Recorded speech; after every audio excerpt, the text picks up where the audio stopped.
Presenting CHERP today are Rod Brooks, their COO, Jason Flater, VP of Operations, Megan Anderson, VP of Admin and Workforce Development Program Manager. I think I got that right. Founded in 2015, CHERP has developed state-of-the-art solar technologies and will be manufacturing them in California. They are seeking $600,000 for working capital. The interest rate on this one is 10% per annum with a 3-year maturity. I love that we have the whole, not the whole team. This is actually just even a partial team. But who would like to kick us off? It looks like maybe Rod. Vivian, I sure will. Thank you so much. Vivian, I just want to first start off by saying how much we appreciate how much the Lendonate team has really embraced CHERP's vision, our mission, the technology that we're focused on deploying, and especially the community-based approach to manufacturing solar modules. So just want to start by saying on behalf of all of us at CHERP, thank you for your support and partnership, your whole team support. If I can, let me just share my screen briefly. Here we are. So my name is Rod Brooks. I'm grateful to everyone who's on the call today, and very happy to be sharing with you a bit about CHERP SolarWorks. I'm the Chief Operating Officer, and today we're going to be, sharing the 4 pillars of CHERP's mission, as well as our vision for the locally grown power network, which is our go-to-market strategy, if you will. We're also going to be speaking about the advanced solar module technology that we're deploying, and finally, how your investment will help us. We do look forward to answering questions you have, and we hope that by the end of our presentation, you're as excited about our vision and technology as we are, as well as confident in our ability to execute the plan that we have, and hopefully inspired to support our efforts. So with that, let me turn it over to my colleague, Megan Anderson. Thanks, Rod. So I think we're all familiar with the significant challenges that face not only our world, but our country today. I know I am, especially as a young person. We also know that are key things that we have to do to address these challenges if we want to maintain a livable world and healthy communities. So we need to stop global warming. We need to create sustainable living wage and middle class jobs. We need to stimulate our local economies, and we need to do everything I described above with a focus on justice and equity. So what I've just listed are also the pillars of CHERP's mission. And at CHERP, we believe that creating a solar manufacturing renaissance in America lies at the heart of solving the challenges that we face. Thanks, Megan. And so consistent with that mission, our vision is to establish a locally grown power network consisting of solar module microfactories that are locally owned and operated by nonprofit organizations in disadvantaged communities across the country. Each microfactory will produce 100,000 advanced solar modules per year. That's enough for 6,000 households that mitigate 26,700 metric tons of carbon dioxide annually. Each microfactory, in addition, will create jobs and training opportunities, including especially for those individuals who typically face barriers to entering the workforce. Each microfactory will drive development in economically and environmentally disadvantaged communities through ancillary job creation, wage growth, and investment of local operating profits. And finally, each nonprofit microfactory will use the net operating income to significantly reduce the cost of energy for low and middle income families. And this is really a key part, providing them with energy savings that can be spent locally on food, education, and healthcare. Hi, everyone. I'm Jason Flater. I'm the VP of Operations. So through a license agreement with Ideal PV, CHERP can now produce and deploy the world's most advanced solar technology. But before we get into a brief overview of this exciting new technology, let's take a look at some newsworthy headlines that, for whatever reason, they just don't seem to make primetime news. You can see here that Amazon decommissioned solar panels on 47 of their distribution centers, which cost them nearly $1 million a month. Why? For fear of fire or a repeat of the Walmart incidents. You can notice here on the right that the firemen are huddled together. They can't approach that fire to extinguish it until they know for sure the power has been disconnected due to risk of electrocution. Perhaps some of you have heard of the Walmart fires.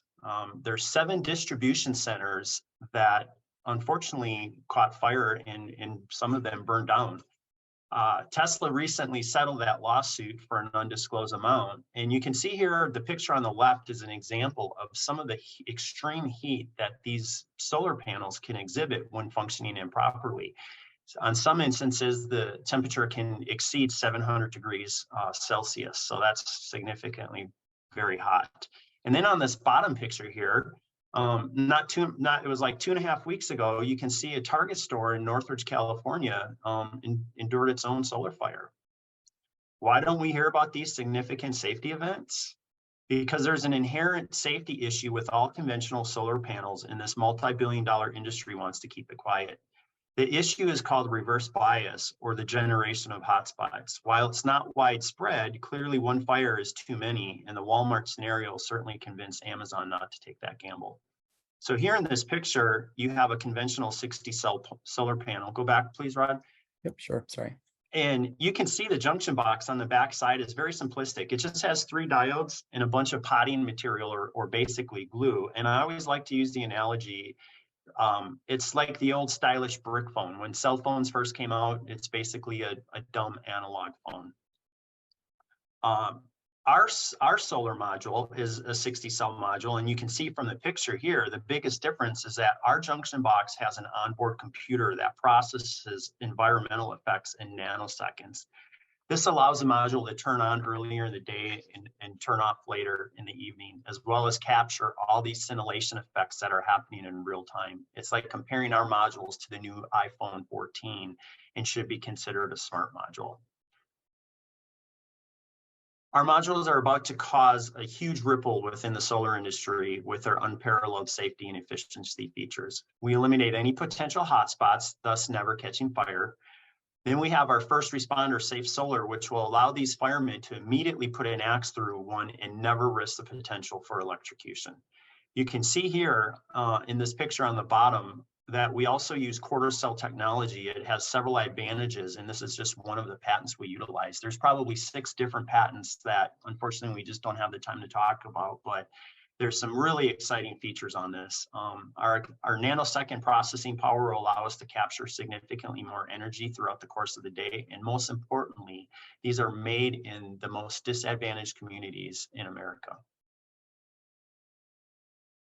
Jason, thanks for that. So in terms of our plan and how we're moving forward, taking a methodical approach, the first place we're bringing these modules to market is in Pomona, California, which is recognized as one of the most economically and environmentally disadvantaged cities in the state. In Pomona, we've created the world's first nonprofit solar module microfactory. So our immediate objectives then are to first initiate production at the microfactory. Second, to fulfill customer sales orders and install systems that have already been pre-ordered even before we've gone into production. And finally, beginning to replicate our model by consulting with organizations like Homeboy Industries that are interested in establishing their own microfactory. Very happy with that relationship. And again, they're very excited about moving forward with CHERP, consulting on that project. So to accomplish these objectives, we will need long-term permanent financing to cover essential working capital, as most startups do. In addition, we'll need short-term financing of the $800,000, which we're seeking through Lendonate, to fund immediate operations and startup expenses. Perfect. Thank you, Rod. So there are many reasons to feel confident investing in CHERP. First, we've already received significant seed funding for our project from public sources, including a $2.1 million budget allocation from the state of California to establish the microfactory that you're seeing in the pictures on our slides. That came to us by an assemblyman who's actually in the district next to Pomona, but believes in cross-city collaboration. Second, our technology has been tested and validated, and as Jason had mentioned, is exceeding safety certification standards within the solar industry. For third, as Rod kind of mentioned, we've already secured 31 letters of intent for both residential and commercial solar systems. This represents pre-production sales of nearly $500,000 upon installation. Fourth, our leadership team and our advisory board have decades of relevant experience in our work, from solar science and manufacturing to nonprofit and community development. And finally, our technology and the feasibility of our deployment model have been recognized by key organizations, including the Department of Energy and LA County's Chief Sustainability Officer Task Force. So in summary, by supporting CHERP, you're helping to achieve the 4 pillars of our mission, she mentioned. Specifically, you're helping us launch production in our flagship factory in Pomona, California. You're helping us fulfill initial sales orders and support replication of our model. The $800,000 that we're seeking here through Lendonate will be used for working capital that enables CHERP to purchase silicon cells for use in production this fall, in addition to cover wages of critical staff and to pay for essential microfactory overhead expenses.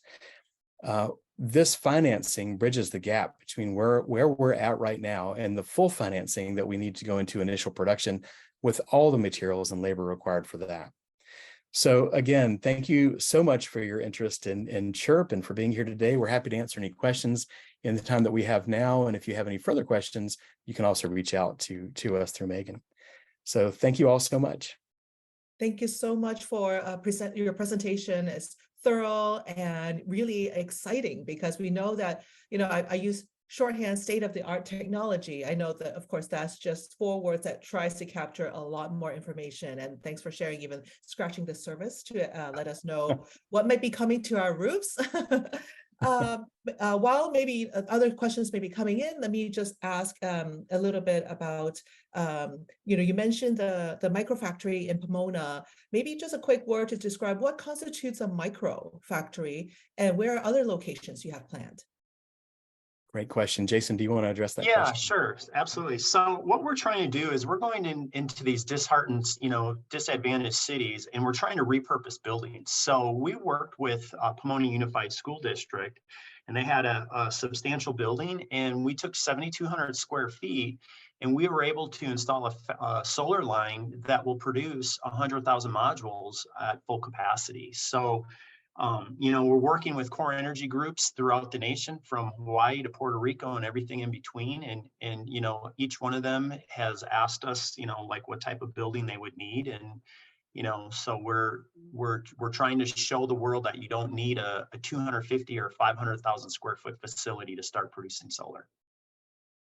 Yeah, that's great. And I know that having worked with other nonprofits, there's some concern, of course, like, we've all read the headlines, big company moves into a, this underserved community and disrupts them, supposedly providing jobs. But, in our conversation, I've learned that your method is very thoughtful with job training, is not trying to bring in thousands of people of workforce into a community where they're maybe not ready for something like that. So that's great. We have, let me see. Yeah, go ahead.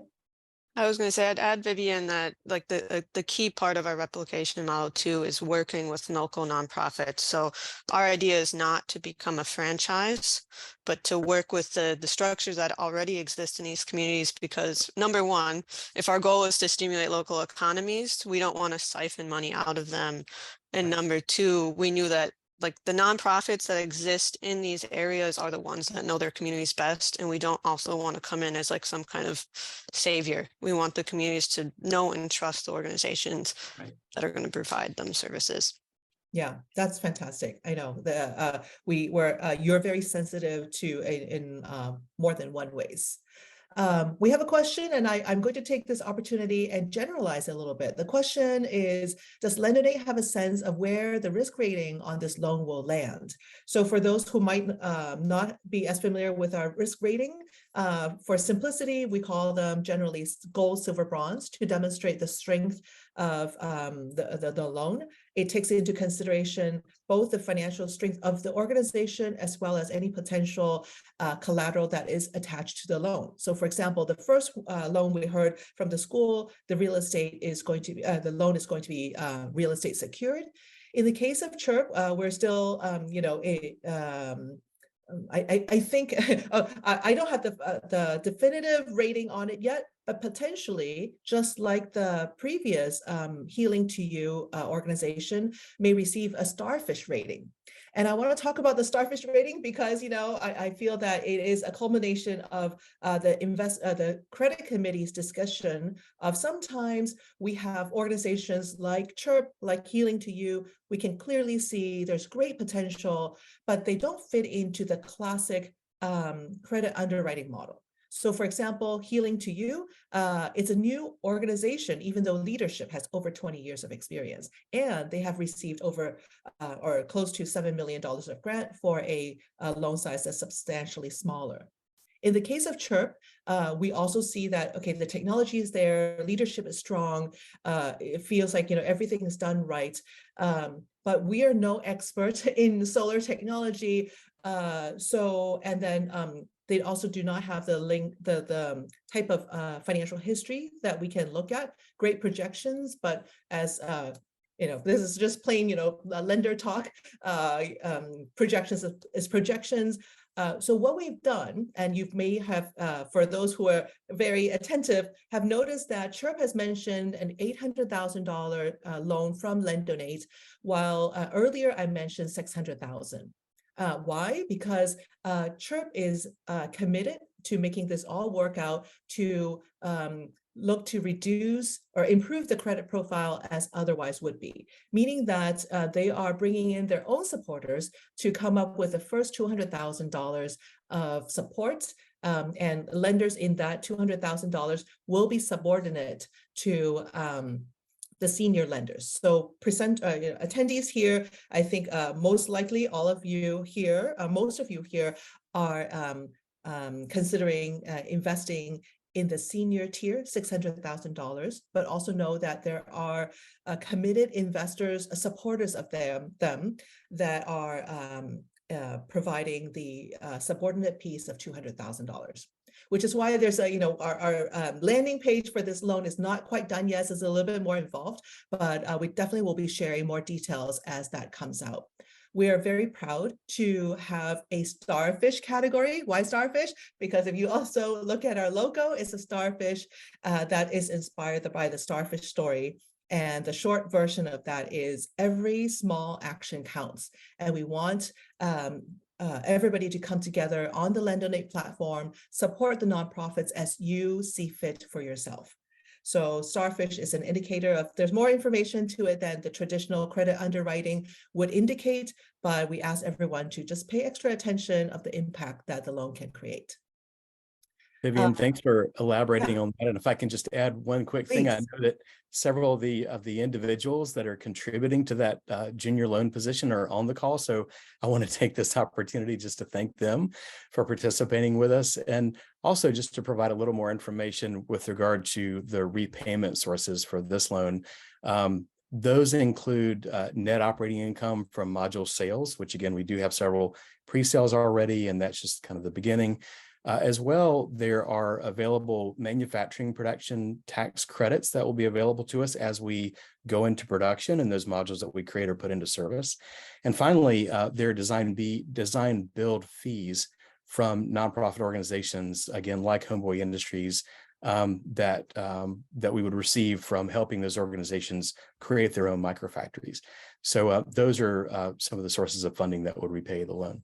Just real quick too, those tax credits are coming from the Inflation Reduction Act, and because we are a nonprofit, they will reimburse us with a direct payment versus a tax credit, because we don't have the tax appetite as a nonprofit. So it would be a cash disbursement for that reimbursement.